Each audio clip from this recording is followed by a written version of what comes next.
गल करांगे कैप्टन सरकार दी जिस ते अज 3 साल पूरे हुए ने ते 3 साल पूरे होण ते कैप्टन अमरिंदर सिंह ने मुड़ तो वड्डे वड्डे दावे कीते ने। जी हाँ, उन्होंने कहा कि ड्रग मामलिਆਂ ਦੇ ਵਿੱਚ 44,000 ਤੋਂ ਵੱਧ ਮੁਲਜ਼ਮ ਜੋ ਨੇ ਉਹ ਜੇਲ੍ਹਾਂ ਦੇ ਵਿੱਚ ਡੱਕੇ ਗਏ ਨੇ। ਗਵਾਂਢੀ ਸੂਬਿਆਂ ਦੇ ਨਾਲ ਮਿਲ ਕੇ ਨਸ਼ੇ ਦੇ ਕਾਰੋਬਾਰ ਤੇ ਨਕੇਲ ਕੱਸੀ ਜਾ ਰਹੀ ਹੈ।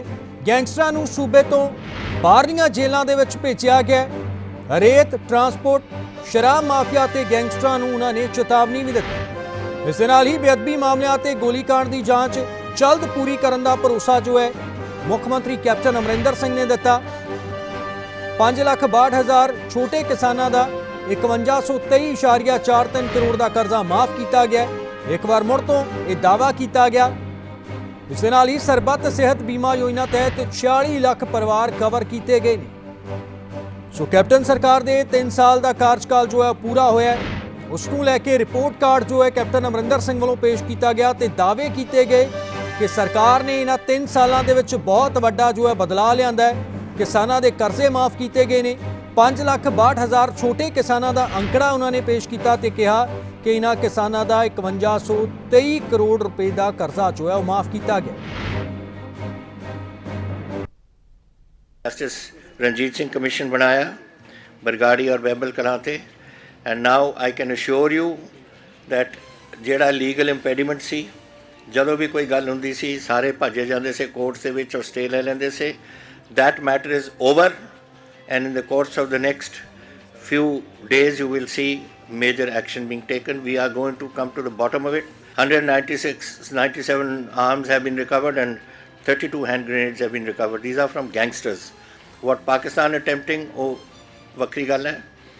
Ode which we have caught drones, we have caught weapons, over 1,000 weapons. We have caught terrorist modules that have been busted. We have caught a lot of hand grenades. One was thrown in Ajnada, जिथे बंदे इत्थे निरंकारी भवन दे विच उत्थे उन्होंने एक city सी, एक Maqsooda police station. So we are on to the task fully.